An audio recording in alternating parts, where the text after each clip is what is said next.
Assalamualaikum warahmatullahi wabarakatuh. Nama 4 Fatmawati, NIM 191420137, kelas Perbankan Syariah D semester 3.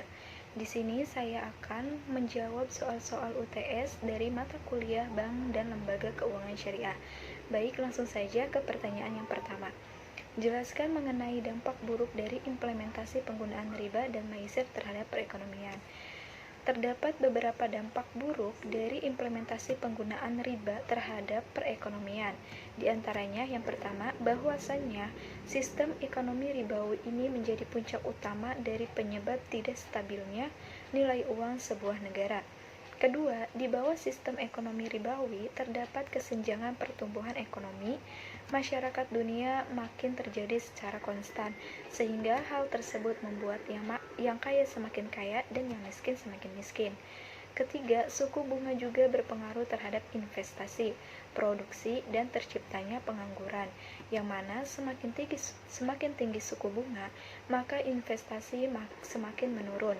Nah, jika investasi tersebut semakin menurun, maka produksi juga akan menurun. Dengan demikian, hal tersebut akan meningkatkan angka pengangguran, meningkatkan angka dari pengangguran. Keempat, suku bunga juga secara signifikan dapat menimbulkan inflasi.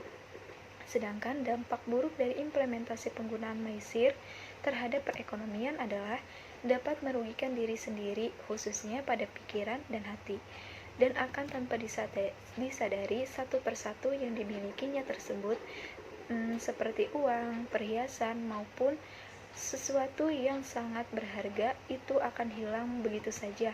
Kenapa? Karena semua itu dibuat sebagai taruhan atau perjudian. Pertanyaan kedua, jelaskan fungsi dari Dewan Pengawas Syariah pada Bank Syariah dan sebutkan fatwa di SN terkait tabungan serta jabarkan akad apa saja yang digunakannya pada produksi tabungan Bank Syariah. Baik, terdapat dua fungsi dari Dewan Pengawas Syariah pada Bank Syariah. Yang pertama, fungsi penasehat. Nah, fungsi ini untuk menjamin berbagai kebijakan bisnis yang dilakukan agar tetap sesuai syariat.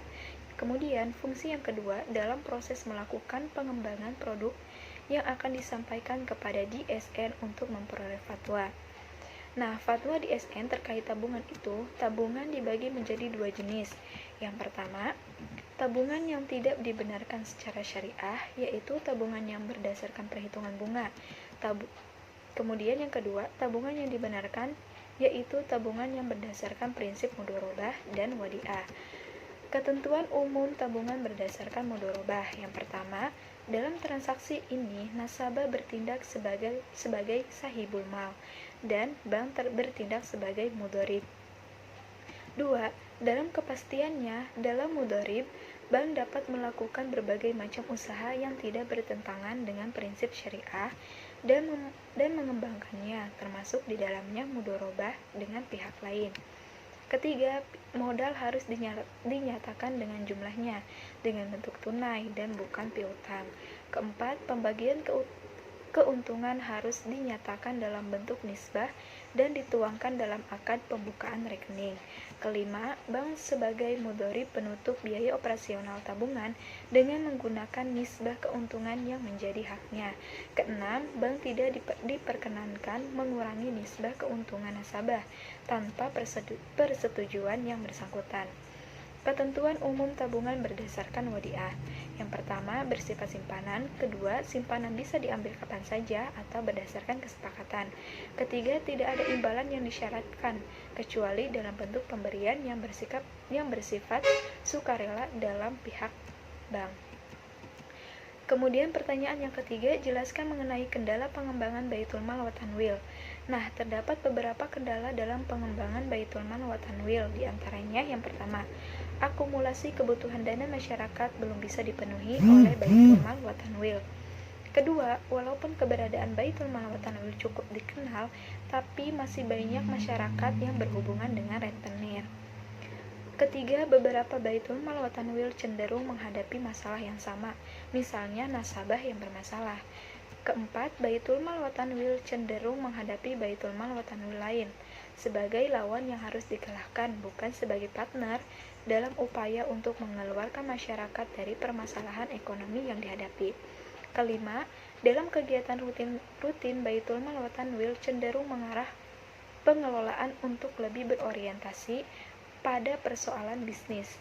Keenam, dalam upaya untuk mendapatkan nasabah, timbul kecenderungan Baitul Mal wa Tanwil mempertimbangkan besarnya bunga di bank konvensional, terutama untuk produk yang berprinsip jual beli.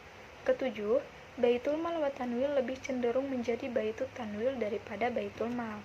Kedelapan, Pengetahuan pengelolaan Baitul Mal wa Tanwil sangat mempengaruhi Baitul Mal wa Tanwil tersebut dalam menangkap masalah-masalah dan menyikapi masalah ekonomi yang terjadi di tengah-tengah masyarakat. Kemudian, pertanyaan yang keempat, sebutkan perbedaan antara asuransi konvensional dan asuransi syariah. Yang pertama, prinsip asuransi syariah adalah takafuli atau tolong-menolong, sedangkan prinsip asuransi konvensional adalah tadabuli atau jual-beli antara nasabah dengan perusahaan. Kemudian perbedaan yang kedua, dana yang terkumpul dari nasabah perusahaan asuransi syariah atau premi diinvestasikan berdasarkan syariah dengan sistem bagi hasil atau mudorobah. Sedangkan pada asuransi konvensional, investasi dana dilakukan pada sembarang sektor dengan sistem bunga.